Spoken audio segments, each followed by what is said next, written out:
this morning on 1460 WVOX. We'll take questions, comments, and calls to 914-636-0110. Good morning to the control room, and good morning, Facebook Live viewers. Thank you so much for tuning in on this absolutely beautiful Monday morning, finally seasonable, short sleeves. And hello, Tim, behind the camera. So I am joined today by a guest that I had the privilege of bringing on several times during the height of the lockdown and the quarantine period last year, Dr. Jeff Puglesi of Glenville Medical Concierge. And he really helped walk us through what was going on, what was expected, what was happening from the medical perspective. So I'm so happy to have him back on and kind of discuss where we are now in terms of the medical COVID response. But we have the added bonus this morning of a chat with his mom, the town of Cortland supervisor, Linda Puglesi, who must be so proud of her son, but it goes both ways because Dr. Puglesi is so proud of his mom and wanted to have her on air today to discuss her accomplishments, being the supervisor for quite some time, giving back to her community up in Cortland, and the impact she's had on the town and on her family as well. So good morning, Dr. Jeff, supervisor. Do I have you both on the line? Yes, you do, Jen. Yes, Thank you so much for having me and for sharing the time with my wonderful son, Jeff. Oh, absolutely. I was delighted to do this. Jeff, I had wanted to have you back on air because, like I said, last year we had you on at just at the right time. You came on several times. And I want to begin with you this morning by introducing yourself. And Sure. a bit about Glenville Medical Concierge. So go right ahead. All right. Thank you so much, Jen. Good morning to you. Hi, Mom. How are you doing this morning? Thanks for joining us as well. Of course. Jen, as you know, last year we took some time to speak about the pandemic when it was first happening. A very scary moment. I think back to those times and I wonder, could I have predicted what happened over the past 14 months? I don't think anyone could have. But what I wanted to make sure of is that in our conversations that we had, we gave people the information that we had at that time to try to keep themselves safe. And that's kind of the reason why I wanted to have my mom on today, because she did the same with her constituents, with her staff, with their families up in Cortland. And I think that we both really put, first and foremost, our family, our friends, our colleagues, and our staff in our minds when we really went about doing that. The concierge practice model that we have here in Glenville, in southern Fairfield County in Greenwich, has been a model that allows me to practice the type of medicine that I want to. I've been in practice 19 years now, and over the past 6 years now, we're starting our 7th shortly, we've been able to take care of patients when they need us. And that's part of the problem in the medical system that we have, is Right. that we don't have the time to talk to patients in the way we want to and prevent disease in the way that we need to. And it's just been a blessing to be able to have this practice. And thank you again for allowing me to share that information to your listeners, but also to share my mom with your listeners as well. Absolutely. I mean, there's so much we're going to cover during our time because, Supervisor, I want to get to discussing a bit of your legacy and the impact that you've had on the town. And, Doctor, I want to continue our dialogue first about the kind of where we are with COVID right now from your perspective. But first of all, last year we did a lot when we spoke to kind of illustrate the benefits of the concierge medical model. Some people have some hesitation and trepidation with that. They think there's a lot of exorbitant out-of-pocket costs. But when you break down what concierge medicine gives you and what you're getting for that, it kind of justifies the price that you pay. I said it earlier when I was promoting the show this morning. It's a return to old-fashioned medicine. It's a return to a bedside manner. It's a return to one-on-one quality time with patients. And the confines that doctors work with insurance companies and regulations and, large practices that have to fit quotas, it's no discredit, but it does make personal one-on-one quality medical care difficult to achieve. So the concierge model looks to kind of take this out of the realm of the insurance mandates and dictates and put the care back in a patient-doctor relationship. Absolutely. 100% agree with that. It's the way that you want your family to be taken care of. Whenever I speak to a physician who's contemplating this model, that's the first thing I lead with. What type of physician would you want your mom to see? Mm-hmm. How much time would you want to have him or her take care of her? Would you want them to be available to you as a family member to speak about the issues that they're going through? I spend most of my time dealing with the issues revolving around my patient, whether it's their family, whether it's their spouse, whether it's another referring physician I'm sending them to. And those extra touch points, those extra moments that you can explain what's going on to them, educate them, that makes all the difference in the world. Home visits are fun. There's nothing like going to someone's house and seeing them as a person rather than as a patient in my office. And that's been one of the things that I've been most excited about over the last 19 years of my career. Long before I did concierge medicine, home visits were a part of what I did. And that's something that, when appropriate, we certainly do. And I think the other thing to say is that you want to see a physician who is available to you. The greatest physician that might be on the planet, if he or she is not available when you need them, it really doesn't matter much. And I think that's one of the things that we pride ourselves on, whether it's a weekend, whether it's early morning, late in the day. We're available to our patients to deal with the issues that they're dealing with at that particular time. And I think that is the value that we bring. Absolutely. And for anybody who's gone through, experienced any type of illness themselves or watched a family member go through it, the importance of, contact with the medical team and having a good team in place and being able to understand and interpret information. You always seem, when you leave the doctor's office, you get in the car, and that's when all the questions seem to arise in your head. And oftentimes the moment's gone. It's too late. You can't get back in touch with that doctor. You end up with assistants, automated systems where you're leaving messages, and it's frustrating. But your model bypasses that. So I do encourage anyone who is not really familiar with the concierge medical model to explore it. And at the end of the show, Doctor, we will touch base on, website and for how people can find you. But before we get over to Mom, quick question for you. Sure. Telemedicine, COVID really it didn't necessarily invent telehealth visits. I mean, that's something that was probably in the works long before, but they certainly are commonplace nowadays. I mean, you have your visits where you actually need to be on site, but follow-ups, are quite often done virtually now. What are your thoughts on telehealth, and what direction do you see it going? I think there's a place for telehealth as it relates to being able to help somebody out at the time that they need it. But at the end of the day, the one thing that I will say is that there is nothing like being able to sit down next to a patient and examine them. And I think that's one of the lost art forms that we have in medicine is the time to sit down. I even see this in hospital systems when I teach residents and students. We're always at the computer looking at lab data. We're looking at x-rays. We're talking amongst ourselves. When at the end of the day, the patient knows all the information that you need. If you just take the time to listen to them and actually examine them, there are so many things that you can find out about that person and figure out the disease that's going on with them. And I really think that telehealth is something that is here to stay for good reasons. But at the end of the day, if there's an opportunity to have that patient sitting in front of you, being able to examine them, I think it goes a very, very long way. And it's interesting that at the beginning of the pandemic, we did a lot of telehealth, but as soon as we possibly could in a safe way, we brought patients back in, and we were very happy to do so. And there's so many things that are missed when you're on the phone with somebody or when you're just doing a face-to-face conversation with them over the phone. You just miss so much. And that's why I really am glad that we were able to bring patients back in, examine them for physicals, and see them for their complaints. Absolutely. And I think that's the virtual dilemma, because although there are so many things that we can do now virtually, such as even have kids attend school, you are missing something without face-to-face physical presence. And the relationship, Jen, it really is about relationship building too. Yes. You know that in your profession, how much was missed over this past year of being able to really grieve. And I think a lot of people are stuck in the grief process because they didn't have that face-to-face contact with their loved one, particularly if it was COVID and they were in the hospital. And I think the same thing is analogous to caring for patients and being able to help them through this. This is about us advocating for patients, sure, but this is also about forming a relationship with them. And I think that relationship really requires that in-person communication and contact. I agree 100%, Doctor. So shifting to Mom, Supervisor Puglesi, you must be tremendously proud of your son, first and foremost. Yes, I'm very, very proud of Jeff.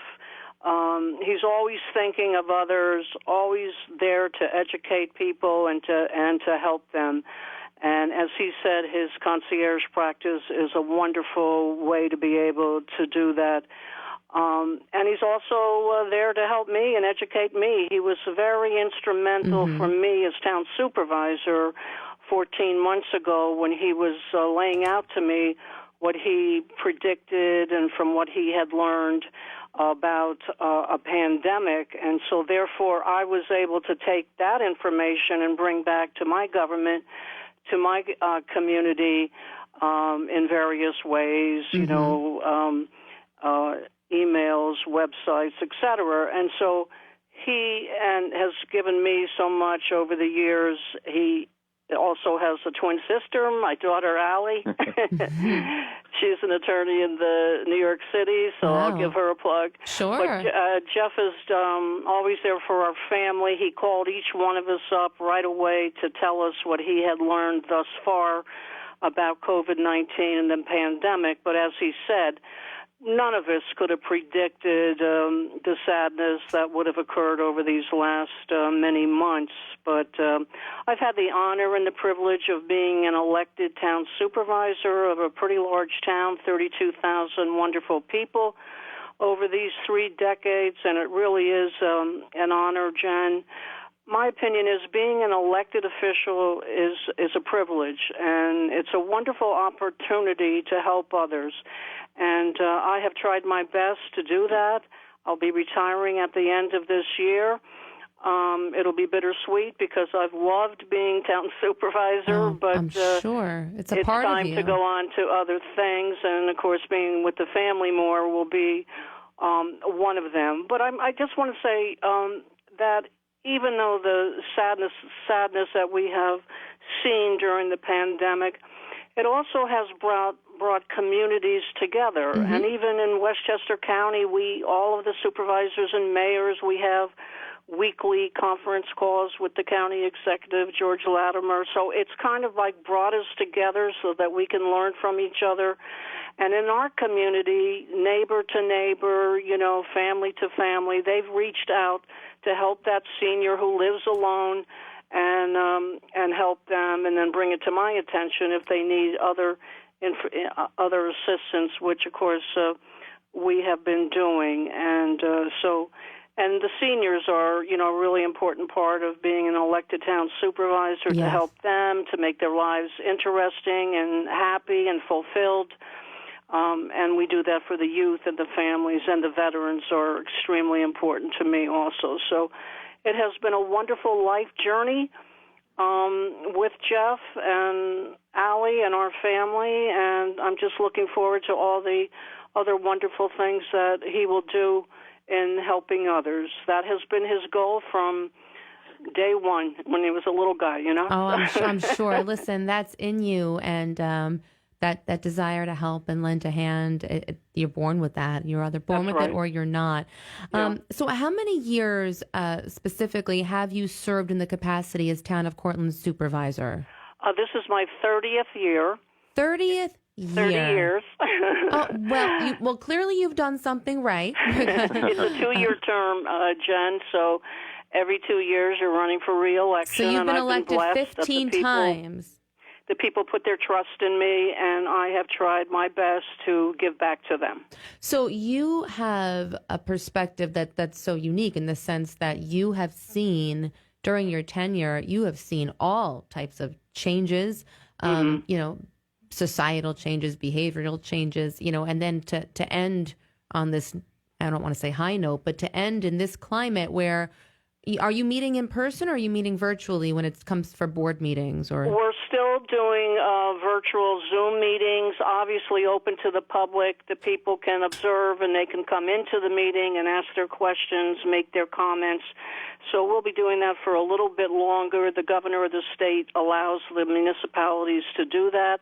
Most of the municipalities in the county, from my knowledge, are doing likewise. And the bottom line is, Jen, is to keep everyone safe. That is the bottom line, so that this doesn't spread. Even though people are getting the vaccines, myself included, you still want to make sure that the variants, Jeff can talk about that more than I, are not there that could impact citizens' health. So absolutely, but similar to what Jeff was speaking about a few moments before, how telemedicine, it's a viable option, it has benefits, but it also has downsides, whereas you're lacking that face-to-face. Do you find that in this forum of town meetings where people are historically used to being able to walk in, stand before a podium, introduce themselves, do you think that there's a deterrent in citizens speaking up when they're confined to do it in the Zoom realm? Are people as apt to come on, share their thoughts or their concerns about the town? That is a really great question, and I think, honestly, it goes both ways, because people from their living rooms, their kitchen, they can, get into our Zoom meetings, and they don't have to get in the car and come up to the town hall. Some people are intimidated to do that, Right. But this is more informal when you think of it. And, of course, I always say to our town, to our citizens, I'll stay here until midnight and answer your questions, So none of that has changed. In fact, we have seen more participation from the residents via Zoom than we typically do in the in-person meetings. However, our community is, 30 years. I was a councilwoman for 4 years prior to that, so 34 years. Wow. I feel like I know everybody. I know their kids. I know their parents. All of that. So, and then we're kind of like a huggy community. You see somebody. You're an old friend. You hug. How are you? So that's lost during the pandemic. It'll come back. It'll come back. Oh, that's certainly the hope. Jeff, you must be tremendously proud of your mother's service the same way she feels the pride in the good work you're doing. And I'm sure, like I said, genetics are a real thing. And when you come from a family of service, that sticks with you. So I'm sure you credit a lot of who you are to what you've watched your mom do. Oh, there's no doubt about it. I think that anytime I think about my career choices, the decisions I make to do philanthropic work, it directly correlates to the efforts that my mom has put in. And at a young age, she stepped up as a homeowners association president and really stood up for her family. That's how this whole political career began. And I think for anyone listening who is interested in changing their quality of life for themselves or their family and their communities, this type of a pathway to get vocally involved is critical. And the other thing that I'll say is that in the political realm these days, we always think about the controversy and the discontent between parties in our national politics, which is such a shame because I've never really seen that at the local level with my mom, and hence the 16 elections that she's won. Right. I mean, she doesn't care if someone's a Republican or a Democrat or independent. She cares about the town, finding a solution and being relentless until she does. And I think that's something that we can learn from. Yeah, the local level, it always transcends, the vitriol of national party lines. It's all about, we're united in a common goal and what's right for the place where we live. So absolutely. And I think, that's a credit to most local leaders. So absolutely well said. So as I said, we ran the gamut this morning in our time together. I want to shift back to you for a few moments, Jeff. When we spoke last year, it was a dire situation. There was a lot unknown. We were navigating uncharted waters for sure. 1 year later, can you just tell me a bit, are we where you thought we would be at this time? I think we're a heck of a lot further along than I thought we would be. And the reason why I say that is because I did not anticipate a vaccine or vaccines being available so soon. Yes. And that's something that has been miraculous. Absolutely. And I know that there's always concern about any new medicine or any new vaccine. But at the end of the day, the concern I have is getting infected with COVID. I've seen many patients with long hauler symptoms over the past year that are young, that are not 92 years old, that are in their 40s and 50s and 60s. And are dealing with symptoms that may have come from a very mild form of COVID-19 last year and are still miserable a year later. I just need everyone listening to understand that this virus is as real as it was the day that we heard about it, and that the vaccines are really the only way out outside of locking down the communities again in the future, the variants that are out there, we can protect ourselves from these variants if we protect ourselves from getting sick. Each individual case of a patient who gets sick, particularly those who are immunocompromised, allows for the virus to mutate. And the fewer patients that get sick going forward and the more vaccines we have in individuals, that's going to be the key to getting us out of this into the future. There's no doubt that summertime coming probably will help us a lot in terms of case counts with people being able to do outdoor activities. But at the end of the day, it's going to be vaccinations and it's going to be preventing illness. We've seen many patients in our practice, not many, but a few patients in our practice get sick between dose 1 and dose 2 of Pfizer or Moderna vaccine. So we have to be on the lookout, be as careful as you possibly can. You're not fully immune until 2 weeks after that second shot. Correct. And I agree with you. The media is a tricky thing because before the vaccine, it's we need a vaccine, need a vaccine, need a vaccine. We get the vaccine. Now it's like, oh, no, don't take the vaccine, don't take the vaccine. Because, you have 6 out of 6 million who experience symptoms. And I think it serves as a deterrent because I agree with you in your efforts to educate people on getting it. It's just going to arm us better in this fight against COVID. So part of this is knowing how to navigate the information, what is real, what is not, and looking beyond the hype and hysteria to the facts. And like you said, we arm ourselves against the flu with the flu shot. So you're going to arm yourself against COVID with the COVID shot. So hopefully your words will resonate. Do you believe we may be seeing boosters in the future? That was my question. A flu-like situation, like an annual. So we have to be. Yeah, the other thing that you just have to understand is that we have Tamiflu also for influenza, an oral medicine over a few days that can help mitigate the symptoms. If and when we come out with a Tamiflu-like substance for COVID, we will change this pandemic forever. And that has not happened yet. And that's something that I'm hoping will happen in the future. And we have to embrace any way that we can to limit this. But hopefully this time next year when we get on a call, we will see some medicine like that. We will have vaccines in people. We will decide if there are boosters needed. And the other thing that we have to remember is that the globe needs the vaccines. There are countless nations out there that haven't had one shot in any arm in any individual. They would kill to get a vaccine in their arm right now. I just need us to remember that this is a global situation. Flights coming in and out of this country. This pandemic does not cease until this entire globe is able to control it in a real significant way. Well, true, by definition alone. So where can people find you? Any listeners today who want to learn more about the concierge medical model, I'm sure can do so on the practice website, which is? It's www.glenvillemedicalconciergecare.com. If you just typed in Glenville Medical into a Google search, you'll find us. Okay, and you are right over the border. So if any folks listening in Westchester don't feel that this is far away, this is right over the line in Port Chester, just over into Connecticut. So just type in Glenville Medical in a Google search, but it's GlenvilleMedicalConciergeCare.com. Correct. And you can read up about the doctors and learn more about the concierge model. Again, getting back to dispelling myths and really finding out information for yourself. There are a lot of benefits to this model, including the ability to get your doctor on the phone on a Saturday or Sunday, and having a doctor who knows you and you in your entirety, because everything paints a picture. And, even emotions play on physical ailments and knowing a family dynamic. There's so much more than just the vital stats that get taken upon coming into an exam room. So I credit you for looking at your whole patient, doctor. I credit you for being able to summarize it in the way that you do. I'm going to take you around with me anywhere I go to market this practice in the future, Jen. Absolutely. I anything to get out of the office, so I'm good with that. And Supervisor, I didn't have the privilege of being a resident of your town, but I commend you for your dedication. You've given your life really to this, and you've also raised a beautiful family. So, Thank you, John. The struggle is real, but you've balanced it well. Maybe you can speak about that on the circuit.